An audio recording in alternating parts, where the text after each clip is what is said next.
हुई global AI summit में youth Congress के लोगों ने जो नंगाई की, उसे तो पूरी दुनिया ने देखा। दुनिया ने देखा कि कांग्रेस जहां से भविष्य के नेता तैयार करती है, वहां कैसे सोच के लोग नेता बन रहे हैं। अभी तो उन्होंने सिर्फ अधनंगे होकर प्रदर्शन किया है। आज से लगभग 40 साल पहले तो वो इस देश के सिखों को मारने और जलाने में व्यस्त थे। प्लेन्स हाईजैक कर रहे थे और कांग्रेस तब भी उन्हें जस्टिफाई ही कर रही थी।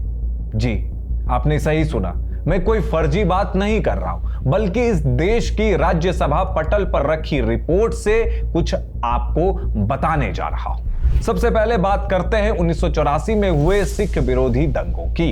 इंदिरा गांधी की हत्या के बाद नवंबर के शुरुआती दिनों में दिल्ली में सिखों को चुन चुनकर निशाना बनाया जा रहा था और उसमें यूथ कांग्रेस वाले बढ़ चढ़कर हिस्सा ले रहे थे। और इस बात को इन दंगों की जांच करने वाली नानावटी कमीशन ने अपनी रिपोर्ट में लिखा है। इस कमीशन की रिपोर्ट में लिखा है कि 1984 में दिल्ली कैंट इलाके में 246 सिख इन दंगों में मारे गए थे और 6 गुरुद्वारे जला दिए गए थे। वहां यूथ कांग्रेस के ही एक वर्कर बलराम ने केरोसिन यानी मिट्टी का तेल सप्लाई किया था। और यह बात कमीशन को खुद इस दंगे की पीड़िता जगदीश कौर ने बताई थी। लेकिन यह कोई अकेला इंसिडेंट नहीं था जहां यूथ कांग्रेस वाले सिख विरोधी दंगे में इन्वॉल्व थे। फ्रेंड्स कॉलोनी में जिस भीड़ ने हमला किया था, उसका भी नेतृत्व यूथ कांग्रेस का लीडर अजय सत्संगी कर रहा था। विक्टिम मुखिंदर सिंह ने बताया है कि सत्संगी ने पहले इलाके में आकर सारे सिख घरों की डिटेल निकाली और फिर हमला करवाया और घर जलवा दिए। सत्संगी खुद इस भीड़ को लीड कर रहा था। यानी आज जिस जमात के लोग टी शर्ट उतार रहे हैं, वो कभी लोगों को जलाने तक में संकोच नहीं रखते थे। और सबसे खतरनाक डिटेल तो यूथ कांग्रेस के वर्कर ब्रह्म यादव के भाई के बारे में। पीड़ित सरदार गुरबचन सिंह ने नानावटी कमीशन को बताया था कि 1 नवंबर 1984 में ब्रह्म यादव के भाई महेश ने उनके घर के पास आके भीड़ को पेट्रोल के डिब्बे बांटे और इसी पेट्रोल से गुरबचन के पिता को जिंदा जला दिया गया। सोचिए कि किस तरह की मेंटेलिटी के लोग कांग्रेस की यूथ विंग में भरे हुए हैं। इनमें से कई को कोई सजा नहीं हुई और कई लोगों को बचा लिया गया। लेकिन अब तक मैंने आपसे एक जेम छुपा के रखा था। यूथ कांग्रेस के ही 2 वर्कर्स भोला पांडे और देवेंद्र पांडे ने 1978 में लखनऊ से दिल्ली जा रहे इंडियन एयरलाइंस के एक प्लेन को हाईजैक कर लिया था। यूथ कांग्रेस वालों ने यह प्लेन इंदिरा गांधी की रिहाई के साथ साथ इंदिरा गांधी और संजय गांधी के खिलाफ चल रहे सभी केस खत्म करने की मांग को लेकर हाईजैक किया था।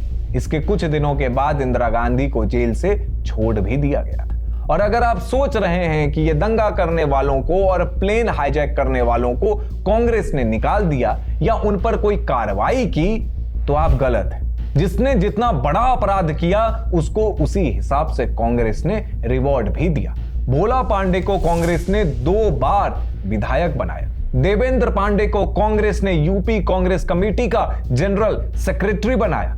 ये इसलिए क्योंकि इन्होंने गांधी परिवार के प्रति अपनी वफादारी दिखाई थी। इसी तरह ब्रह्मा यादव को भी दिल्ली में यूथ कांग्रेस का जनरल सेक्रेटरी बनाया गया और सरकारी पद भी मिला।